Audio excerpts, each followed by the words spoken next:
Hoy llegamos al final de esta serie que nosotros hayamos llamado Los 4 hábitos que transformarán tu vida en el 2023. Durante este primer año, durante este primer mes del año, hemos estado hablando de los hábitos, de costumbres que todos tenemos.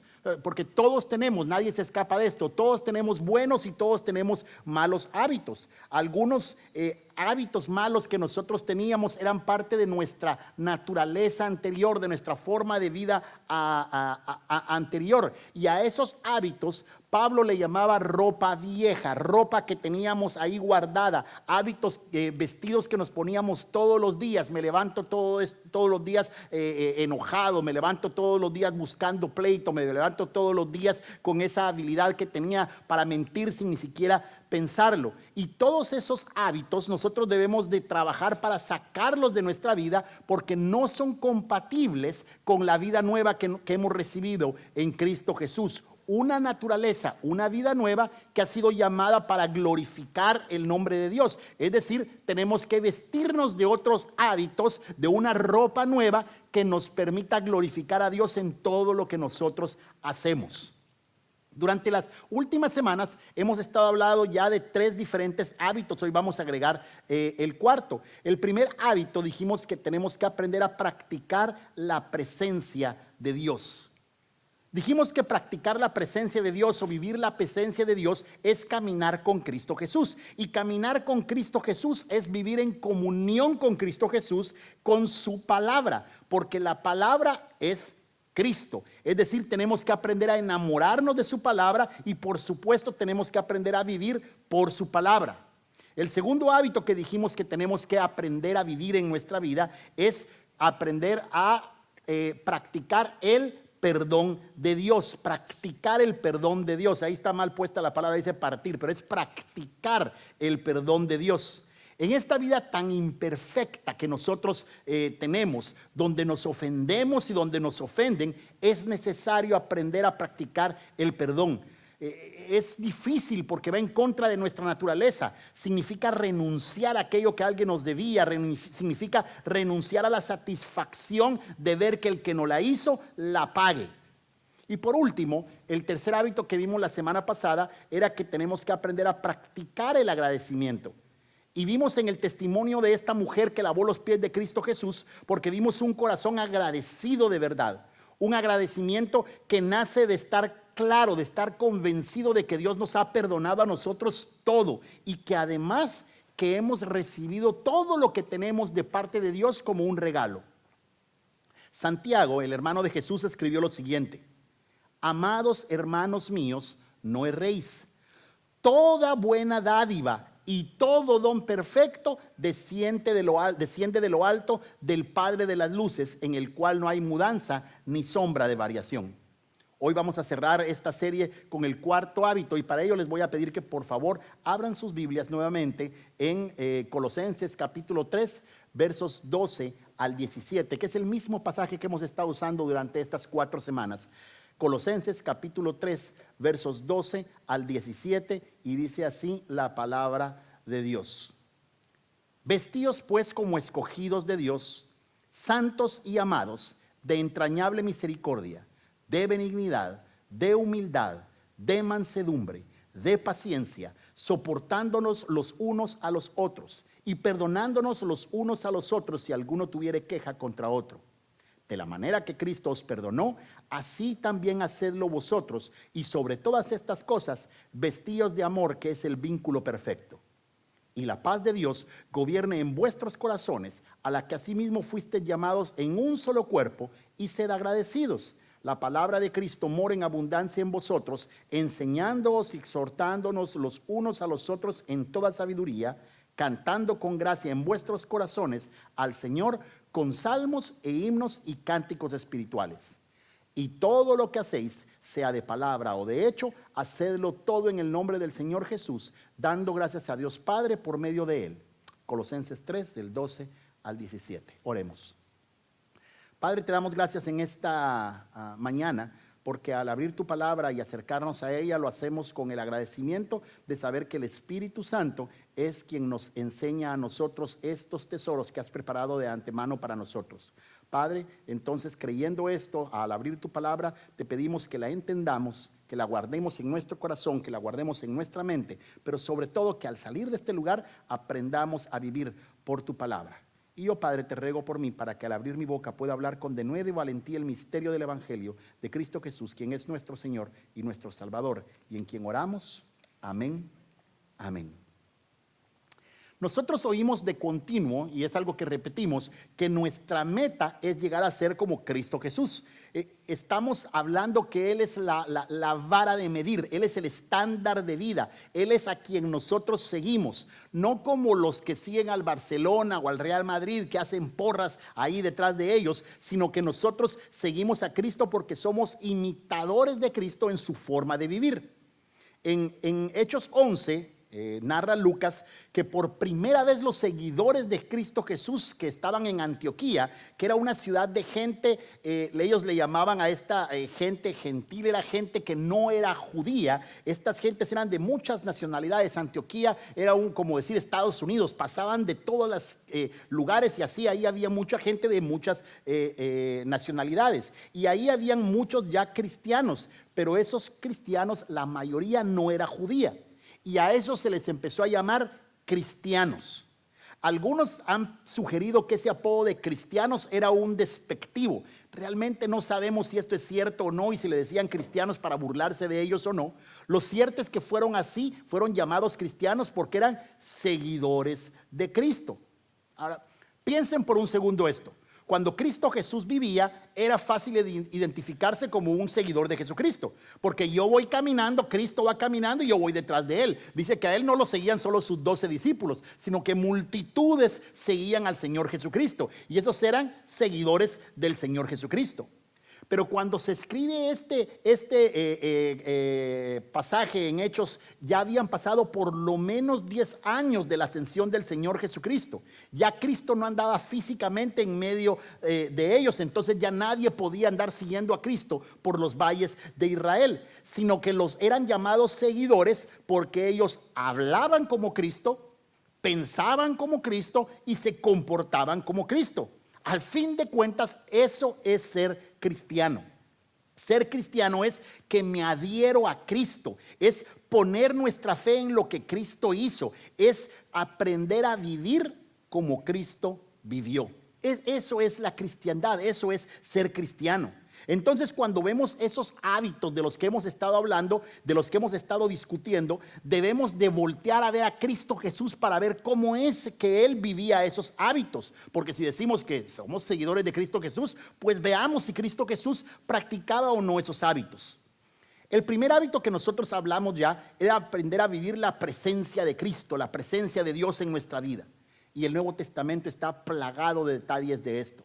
Desde que era muy pequeño nuestro Señor Jesucristo, Él fue llevado al templo y fue enseñado a amar la palabra. Y ya de adulto nosotros vemos que dicen que era su costumbre, palabra preciosa, su costumbre, que Él iba a la sinagoga todos los sábados. Y también nosotros leemos a cada rato que Él se apartaba a orar y hablaba con su Padre. Tal era su costumbre de orar con el Padre, de hablar con el Padre, que hasta en los momentos más difíciles de su vida, cuando Él estaba en el huerto antes de su crucifixión, sabía que estar en comunión con Dios, que estar cerca con su Padre, era lo mejor que Él podía hacer.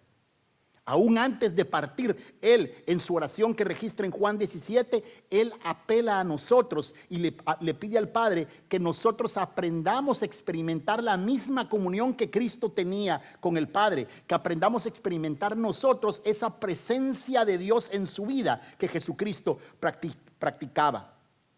Padre, le decía el Señor Jesús a nuestro Dios, santifícalos en tu verdad. Tu palabra es la verdad. Y luego le añade, así como tú y yo, dice Jesús al Padre, así como tú y yo somos uno.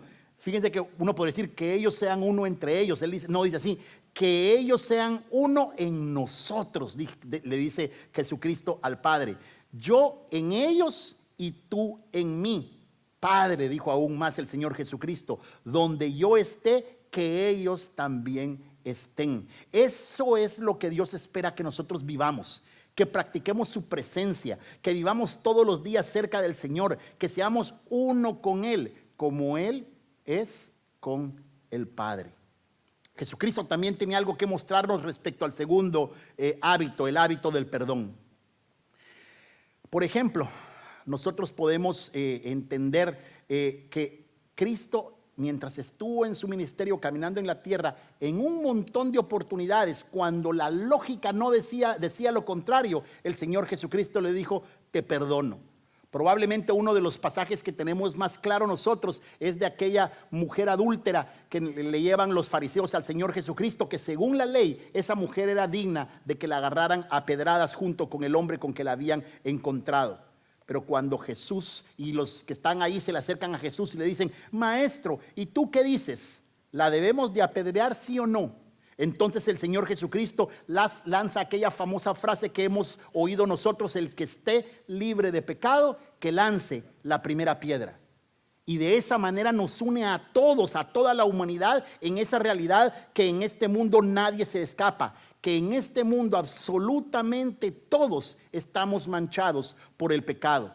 Siempre, sin importar el tamaño, el color o la intensidad, siempre que nosotros cometemos pecado, estamos ofendiendo a Dios.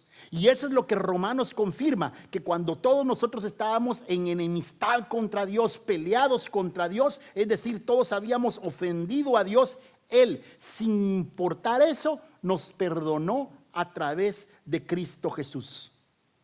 Y podemos ver el corazón perdonador de Cristo Jesús cuando Él estaba clavado en esa horrible cruz. Mientras la gente abajo estaba burlándose de Él: bájate si es que eres el Hijo de Dios. Y estaban rifándose los vestidos como si fueran saber ni qué prendas antes de que Él muriera. Jesucristo abre su boca solo para decir: Padre, perdónalos. Esa es la forma en que Cristo perdonaba a las personas cuando Él estaba acá. ¿Y qué decir de la gratitud también? Jesús sigue siendo nuestro modelo también en medio de la gratitud. Es fácil ser agradecido cuando nosotros estamos en medio de la bonanza, cuando las cosas nos van bien, cuando tenemos suficiente en el banco o cuando tenemos suficiente en la nevera. Es fácil ser agradecido a Dios. Pero ¿qué cuando hay dolor? ¿Qué cuando hay pérdida? ¿Qué cuando hay muerte? Jesús en esta tierra tuvo muchos amigos, pero hubo una familia muy querida para Él, la familia de María, de Marta y de Lázaro. Un día, mientras Jesús estaba lejos viviendo su ministerio, le llegó un mensaje. Y es bien interesante el mensaje, porque creo que es de las únicas personas de las que se dice esas palabras. Jesús, le dicen: Lázaro, a quien tú amas. ¿Cómo es eso? Dios ama a todo mundo. Pero cuando le dicen Lázaro, a quien tú amas, estamos claros de que había una relación bien especial entre Jesús y Lázaro, y entre Jesús y sus hermanas. Y le dice: él está enfermo. Y es evidente que no era cualquier conocido del Señor Jesucristo, porque en el siguiente verso exacto repiten: y amaba Jesús a Marta, a María y a Lázaro. Eran buenos amigos. Y cuando por fin Jesús tomó el camino para ir a ver a Lázaro, resulta, dice la historia, que Lázaro murió. Al llegar a la casa, Jesús tuvo una conversación corta primero con Marta. ¿Por qué no estabas acá?, le dice al maestro, dolida ella por lo que pasa. Y luego con María, y le dice: yo sé que va a resucitar y que va a ser el día, pero si hubieras estado acá, él no hubiera muerto. Y al final, cuando Jesús ya está frente a la tumba de Lázaro, al ver a María y a Marta llorar, al ver la realidad de que su amigo que estaba ahí muerto en la tumba, entonces Jesucristo no pudo más y lloró también. Y lloró porque Él no era un robot. Lloró porque Él era tan humano como nosotros y también le dolía la muerte de sus seres queridos. Pero en medio del dolor, en medio de ese momento tan trágico para el mismo Señor Jesucristo, Él levanta una oración, y la primera palabra que sale de su boca en medio de oración es: gracias, Padre mío, porque me escuchas.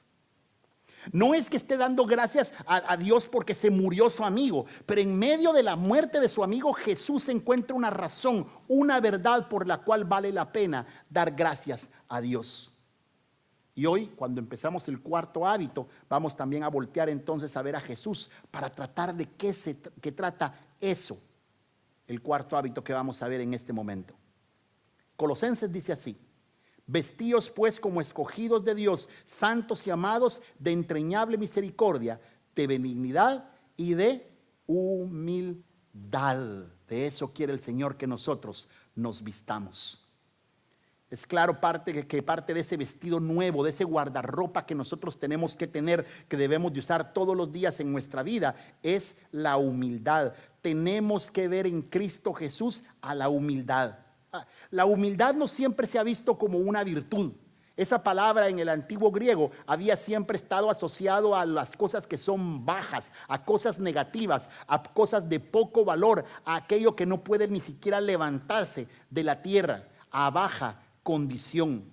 Sin embargo, en el Nuevo Testamento, debido al ejemplo de Cristo Jesús, la humildad, que era considerada una desventaja, algo no deseado, pasa a ser ahora una virtud, algo que debemos nosotros buscar.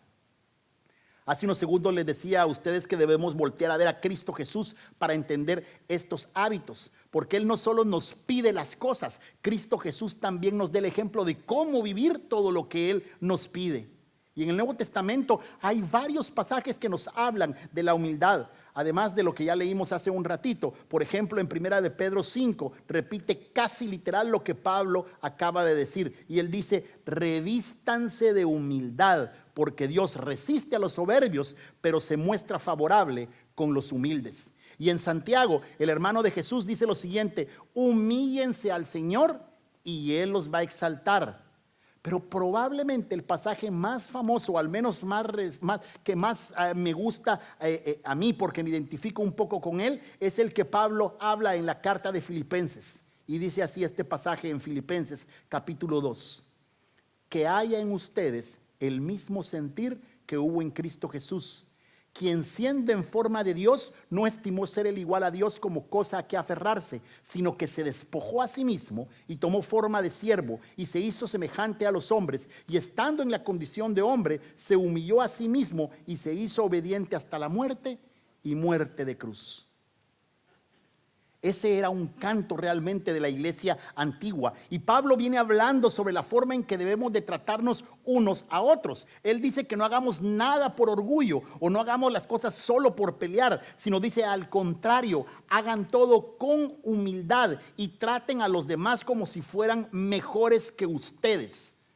Interesante forma, ¿verdad? Traten a los demás como si fueran mejores que ustedes. ¿Cómo así? Podría alguien haber preguntado, y alguien puede preguntárselo de nuevo así. ¿Cómo así? Una cosa es tratar a los semejantes como semejantes, es decir, ya hago bastante con no empezar a voltear a ver a la gente para abajo como que ellos son menores que yo. Yo tengo que tratar a todos por igual. Pero lo que está diciendo Pablo va un poquito más allá. Lo que él nos está diciendo es: no hagan nada solo por ganas de pelear o solo por jactarse de lo bueno que son ustedes. Al contrario, dice, háganlo con humildad, considerando cada uno a los demás como superiores a sí mismo. Y entonces pasa a ilustrarnos este punto. Después de decir eso, es que pasa a ilustrarnos este punto y dicen: por favor, consideren a Jesús. Él tenía la forma de Dios, y no estoy mal ser él igual a Dios como cosa que aferrarse, sino que se despojó a sí mismo y tomó forma de siervo y se hizo semejante a los hombres, y estando en la condición de hombre se humilló a sí mismo y se hizo obediente hasta la muerte y muerte de cruz. Les dije que este era un canto realmente, y este canto empieza con un acto de autosujeción. Humildad al final es sujetarse. Humildad es someterse. Y eso es lo que Cristo Jesús hace. Se somete a la autoridad y a la mano de nuestro Dios Padre. La indicación es clara. La humildad no es algo que sea fácil. La humildad requiere mucha fuerza de voluntad. Por eso es que antes pensaban que ser humilde es lo peor y que significa no tener fuerza. Pero realmente humildad implica tener mucha fuerza de voluntad. Y eso lo deja claro en este canto. Cristo, que siempre fue igual a Dios, no insistió en esa igualdad. No dijo: momento, yo soy Dios, ¿Por qué yo voy a hacer esto? Al contrario, dice, Él renunció a esa igualdad, se hizo igual que cualquier ser humano, a usted y a mí, Él se puso igual que nosotros y haciéndose aún más esclavo de cada uno de nosotros. Así que en el proceso de humillación de Cristo, Él primero se sujetó a la voluntad del Padre al tomar nuestra naturaleza humana. Para explicar un poco este acto, el himno antiguo utiliza una palabra muy interesante. Dice que Jesús se vació. En otras versiones dice se despojó, se desnudó, renunció a sí mismo. ¿Qué querrá decir la palabra de Dios cuando dice que Dios se vació a sí mismo? ¿Qué es esto de que Él renunció a esto? Piensen por un segundo en esto. Dice que Dios es el eterno, quien era antes de los inicios y antes seguirá siendo hasta los finales. No tiene final, no tiene principio. Pero Él se limitó a un tiempo, se limitó a un principio, se limitó a un nacimiento y se limitó a una muerte. El eterno se limitó a una vida que duró menos de 40 años. El Todopoderoso, que de su propia voz formó los cielos y la tierra y todo lo que en ella existe, el Todopoderoso Dios se vistió de un cuerpo indefenso, de la posibilidad de que un rey atentara contra su vida, de sentir sed y necesitar que alguien sacara agua de un pozo, porque si alguien no le podía dar agua, se podía morir de sed. Dios, Jesús, el mismo pan del cielo, se limitó, sometió su vida al ardor de barriga, a un estómago que siente hambre, de unas manos que se podían encallecer, se sometió a un cuerpo que podía sangrar. El dueño de absolutamente todo en este universo vino a nacer en un humilde pesebre y luego vino y dio gracias a vivió gracias a la benevolencia de unas mujeres, porque él no tenía un lugar donde descansar su cabeza. Y por último, el Rey del universo, a quien las estrellas y los ángeles le rinden gloria, le rinden honor, cantan a su nombre desde la eternidad. Él se sometió al escarnio, se sometió a la burla, se puso a nuestro servicio, se hizo pecado, se hizo maldición, dice la palabra de Dios, derramó su vida, derramó su sangre hasta la última gota, hasta que la vida dejó por completo su cuerpo para darnos salvación y vida eterna a usted y a mí. Así que Cristo Jesús no solo se sujetó al Dios el Padre, sino que se sujetó a toda la humanidad. Pablo es claro, él sabe que la humildad no es fácil, que es bastante difícil ser humilde, y por eso nos pide que consideremos por favor a Cristo Jesús, quien tuvo que pagar un precio incalculable, un precio incomprensible para nosotros. Traten de meter en su cabeza eso de que el Eterno se bajó a 40 años de vida, a 30 años de vida. Traten de pensar en que el Todopoderoso luego no podía levantar solo 200 libras, sino que igual que cualquiera de nosotros tenía que pedir ayuda para levantar las cosas.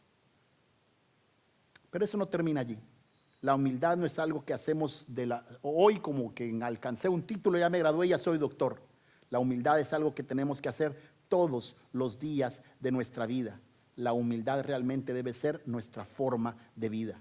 Es parte de nuestro vestuario diario. Es ponerme la camiseta todos los días. No es un asunto de hoy soy humilde y mañana no sé si voy a ser humilde. Porque el ejemplo que tenemos de Cristo Jesús, ese proceso de humillación que Él vivió no fue solo un instante. Duró toda su vida aquí en esta tierra. Y eso es lo que Pablo nos pide que consideremos todos. El proceso y el costo de la humillación de Cristo. Porque cuando examinamos con cuidado lo que Cristo hizo, comprendemos mejor lo que Él quiere que nosotros hagamos.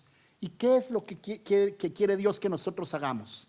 En primer lugar, que sujetemos nuestra vida a Dios tal y como Él lo hizo. Allí empieza realmente la vida de humildad, cuando nos sujetamos a Dios, porque cuando nos sujetamos a Dios es aprender a hacer la voluntad de Dios, a decir no, a renunciarse, a vaciarse de nosotros mismos, a tratar según nosotros, de tener el control de nuestra propia vida. Un control que es aparente, porque al final, si ustedes se ponen a pensar bien, ¿de qué realmente tenemos control? ¿Qué realmente es lo que nosotros podemos manejar? si ni siquiera podemos asegurarle a nadie que mañana vamos a estar vivos? Es más, nadie puede asegurar que va a salir por aquella puerta. Nadie realmente puede. No tenemos absolutamente el control de nada. Tenemos que aprender a renunciar a la ilusión del control y cederle a Dios el timón de nuestra vida, cederle a Dios el timón de nuestro hogar, cederle a Dios el timón de nuestras finanzas. De todo lo que somos tenemos que aprender a rendírselo a Cristo Jesús. Renunciar a nuestro deseo de tratar de ser justos por nuestra propia cuenta, de tratar de ser buenos por nuestras propias fuerzas. Renunciar a eso de tratar de arreglar nuestra vida por nosotros mismos, y tenemos que aprender a doblegarnos, a sujetarnos, a someternos a Cristo Jesús. Ese es el acto supremo de humildad. Eso es, porque significa renunciar a nuestra propia vida. Significa, ya no quiero vivir yo. Si alguien viene en pos de mí, dijo el Señor Jesucristo, debe cometer el acto más radical de humildad que existe, porque debe negarse a sí mismo, debe tomar su cruz y me debe de seguir. Porque el que quiera salvar su vida, la debe de perder.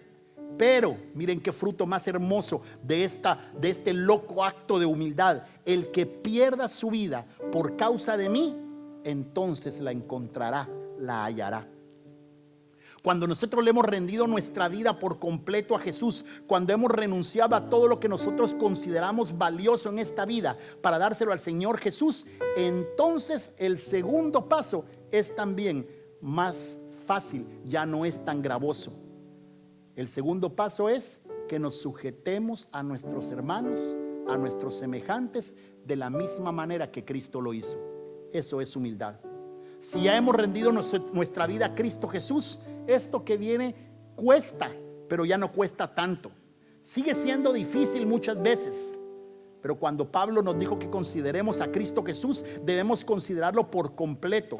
Porque el ejemplo de Cristo Jesús no termina allí. La palabra, el canto de Filipenses termina de forma gloriosa. Dice que la humillación de Cristo trajo como recompensa algo mucho más grande. Dice así el canto: por lo cual, por esa humillación, por lo cual Dios también exaltó a Cristo Jesús hasta lo sumo y le confirió el nombre que es sobre todo nombre, para que en el nombre de Jesús se doble toda rodilla de los que están en los cielos, en la tierra y debajo de la tierra, y toda lengua confiese que Jesucristo es el Señor, para gloria de Dios Padre. La humillación de Cristo Jesús trajo como consecuencia que el Padre exaltara a Cristo. Es una clara referencia de la resurrección de Cristo Jesús, de que la muerte no podía estar ya sobre Cristo Jesús. Y eso trajo salvación a todo el mundo, salvación que glorifica al Padre. La palabra de Dios es clara. El soberbio, Dios se encarga de humillarlo, pero al humilde, Dios se encarga de ensalzarlo. Cuando aprendemos nosotros a sujetar nuestra vida a Dios, aceptando sus mandatos, viviendo por su palabra, aceptando su corrección, aceptando su benevolencia, aceptando su voluntad, cuando aprendemos a no ponernos a Dios, cuando aprendemos entonces a vivir de esa manera, humildes delante de nuestro Dios, entonces vamos a aprender también a sujetarnos a nuestros semejantes, incluso aquellos que nos caen mal o aquellos que nos parecen malos. Pero cuando hagamos eso, vamos a estar viviendo una vida que realmente glorifica el nombre de Dios. Interesante el reto. 4 hábitos que tenemos que tener en nuestra vida, pero que si aprendemos a vivir por ellos, como el que vimos en esta mañana de la humildad, estoy seguro que nuestra vida en el 2023 va a ser por completo distinta, llena de la presencia de Dios. Oremos. Gracias, Padre, te damos en esta mañana, porque tú estás acá en medio de nosotros. Por nuestras fuerzas fueran, nosotros no podríamos ponernos encima ninguno de estos hábitos, ninguna de esta ropa nueva que tú quieres que nosotros vistamos. Qué difícil esto de ser humilde.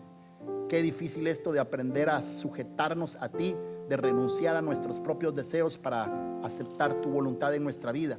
Qué difícil renunciar a nuestros propios deseos y sujetarlos a nuestra esposa, a nuestro esposo, de aprender a sujetar y ser humildes a nuestro jefe o a nuestro empleado, aprender a ser humildes delante de las demás personas. Qué difícil es, Padre Santo, pero tú nos los propones como una nueva forma de vida.